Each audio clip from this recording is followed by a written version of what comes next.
Hey, Valen here and welcome back to my channel. So today I'm going to teach you how to tell if you're at an increased risk for falling, and all you need is a chair just to make sure you're supported while doing this balance test. So let's go ahead and begin in just a moment.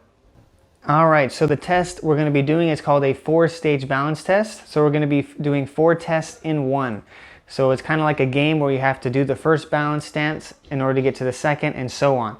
So to start off, we're going to bring our feet really close together, as close as they can together, with our knees kind of together and our hips nice and aligned straight. Our feet are going to be like this together if you can't see my feet correctly. So we're going to hold this position for 10 seconds. Our hands are going to be at our side. And once you do this for 10 seconds without swaying too much and holding on to anything, you're all good. You can excel to the next stage. So the next stance is our feet with our heel in between our arch. So one foot, the right foot's heel is in the left foot's arch, or vice versa, whichever you feel comfortable with doing. So once you do that, once again, hands at your side without any swaying or out of moving your foot out to the side because you feel like you're unsteady. So if you can hold the position without moving much at all and holding on to anything for 10 seconds, you can move on to the next stance.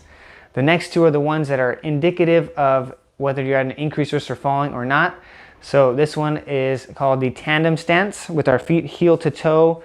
So like we're on a tightrope, one foot in front, one foot back, heel to toe like so. So same thing, see it's a little bit more harder. We have a very narrow base of support. We're gonna do the same thing, hands at our side, looking upright. Good, and once we're holding this position for 10 seconds, if we can do it, you're all set. Great job. This one is, if you can do this one, then you're less likely to fall, so you're technically not an increased risk of falling. But if you can't do this one, you're technically at an increased risk of falling. And same thing goes for the next one, which is called single leg stance. So you're gonna have the chair next to you as you do for all the other tests. You're gonna shift your weight onto either leg, whichever you prefer. But whichever leg you put your weight on the most, you're gonna bring your knee and you're gonna make sure it's slightly bent like so. Good. It's nice, slightly bent. You're going to bring up that leg and you're going to make sure there's space in between your knees. Your knees should not be close together, holding on like so, because then you end up doing this and you lose your balance. And also helps you, assist you, instead of leaving that leg by itself.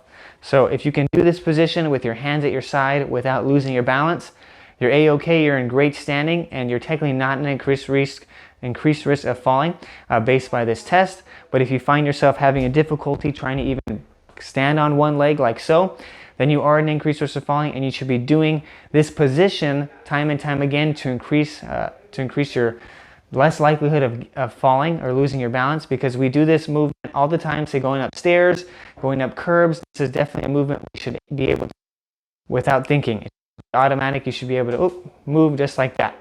Okay, so if you can't do the last two, you're at an increased risk of falling.